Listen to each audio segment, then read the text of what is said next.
যখন তিনি বক্তব্যের জগতে কাজ করতেন, যখন তিনি বক্তব্য দিতেন, তখন তিনি প্রচন্ড হারে রেগে যেতেন, রেগে লাল হয়ে যেত, গরম হয়ে যেতেন।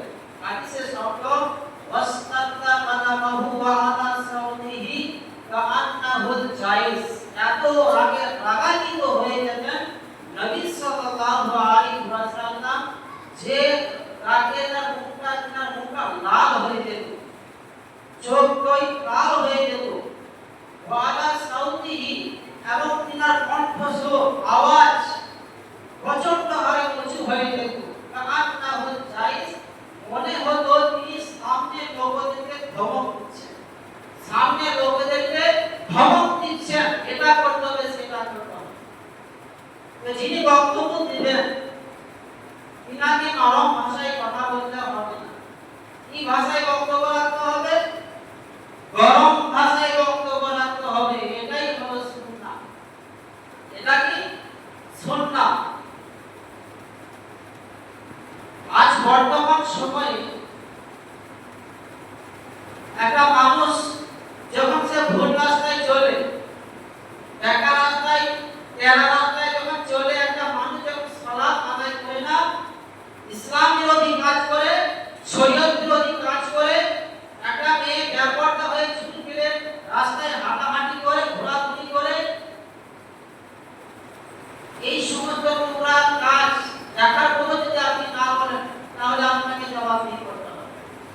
একটা মানুষ ভুল রাস্তায় যাচ্ছে, তাকে বলার অধিকার, দায়িত্ব আপনাদের আছে কি নেই, বা আমার অধিকার আছে কি নেই? অবশ্যই আছে। আপনার মধ্যে ভুল দেখতে পেলে সেই ভুলটা তুলে ধরা আপনার দায়িত্ব, কর্তব্য, অপরিহার্য আমাদের তুলে ধরতে হবে। কেন?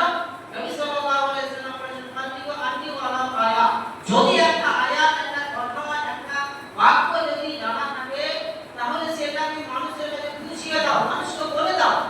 মানুষ মানবে না মানবে তাদের ব্যক্তিগত ব্যাপার, কিন্তু তোমাকে বলতে হবে, এটা তোমার দায়িত্ব। আপনারা জানেন গত জমায়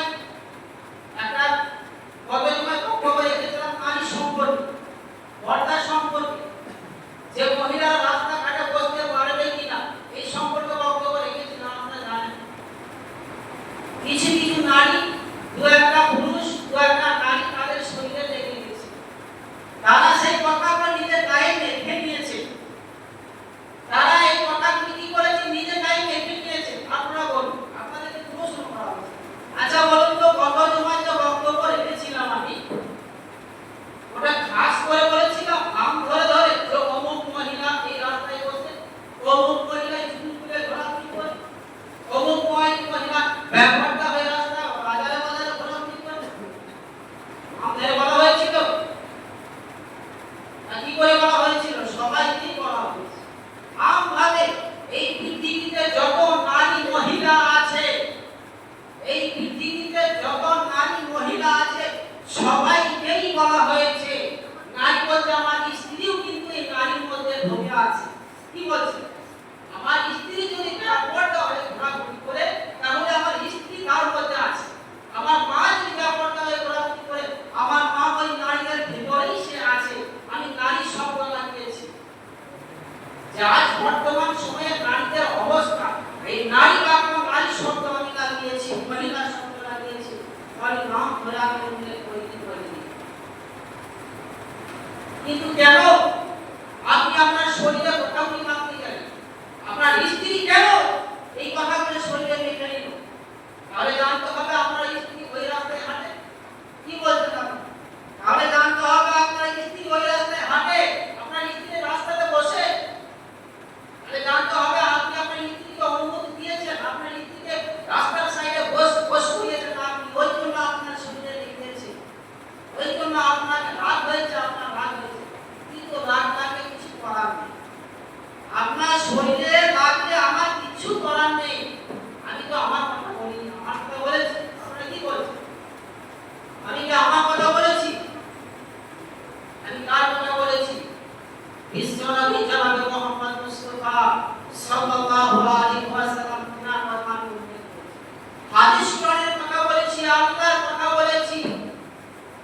এরপর যদি আপনার শরীরে লেগে যায়,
থাকার কারণে যদি আপনার শরীরে লেগে যায়, কিছু করার নেই।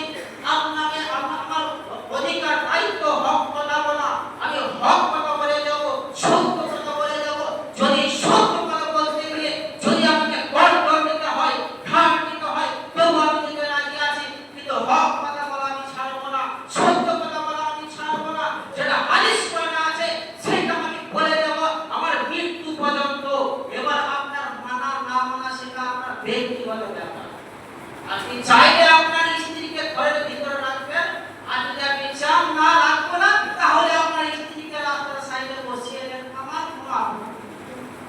আমার কোনো আপত্তি নেই। আমার যেটা দায়িত্ব সেটা আমি বলে দেবো। আপনারা এখন হয়তো বুঝতে পারছেন না, কথা বললে হয়তো গায়ে লেগে যাচ্ছে। বুঝলেন কথা? যখন কবরে চলে যাবে, যখন আপনার মৃত্যু হবে, মালাকুল মউত যখন আপনার জানটা কবজ করতে আসবে, তখন আপনি বুঝতে পারবেন। যখন আপনি কবরে লম্বা হয়ে সাহিত্য থাকবেন, তখন আপনি বুঝতে পারবেন যে হ্যাঁ, আমাদের ইমাম সাহেব কথাগুলো বলেছিল, ঠিক বলেছিল, আমি মানি। তখন আপনি বুঝতে পারবেন, তার আগে আপনি বুঝতে পারবেন না। মহান স্রষ্টা আল্লাহ সুবহানাহু ওয়া তাআলা বলেছেন সূরা মুলক, ইদা উলকু ফিহা সামিউ লাহা সাইফান ওয়া হিয়া তাফুর। যখন জাহান্নামীদেরকে জাহান্নামে নিক্ষেপ করা হবে, যখন জাহান্নামীদেরকে জাহান্নামে ফেলে দেওয়া হবে, তখন জাহান্নামের গেটম্যান, জাহান্নামের দারোয়ান, জাহান্নামে যিনি থাকবেন গেটের সামনে, তিনি ওই জাহান্নামীকে জিজ্ঞাসা করবেন, আলাম ইয়াতিকুম নাযীর, তোমাদের কাছে কোনো ভীতি প্রদর্শনকারী যায়নি? তোমাদের কাছে কি কোনো আলেম ওলামা যায়নি? তোমাদেরকে কেউ কুরআন হাদিসের কথা বলেনি? কেউ তোমাদেরকে সালাতের কথা বলেনি? কেউ তোমাদেরকে ভালো কথা বলেনি? কেউ তোমাদেরকে পর্দার কথা বলেনি? তোমরা বেপরদা হয়ে চলাচল করছিলে, এই পর্দার সম্পর্কে কোনো ইমাম আলেম তোমাদেরকে বলেনি? বলো বালা, তখন তারা বলবে, হ্যাঁ বলেছিল। আমাদের কাছে আলেম ওলামারা এসেছিল, আমাদেরকে পর্দার সম্পর্কে বলেছিল, আমার স্ত্রীকে পর্দা রাখার কথা বলেছিল, আমাকে বলেছিল তোমার স্ত্রীকে ওই রাস্তার সাইডে বসতে নিষেধ করবে, বসতে দেবে না, তোমার স্ত্রীকে বাড়ির ভিতরে ঢুকিয়ে রাখবে, তোমার স্ত্রী যখন বাড়ির বাইরে যাবে তখন তার শরীরের চাদরটা দিয়ে দিবে। এই কথা আমাদের ইমাম সাহেব, আমাদের মাওলানা সাহেব বলেছিল, কিন্তু আমরা শুনিনি। আমরা কি করিনি? শুনিনি। তখন আপনি আফসোস করবেন। আফসোস করে কিছুই লাভ হবে? আফসোস করে লাভ হবে? লাভ হবে না।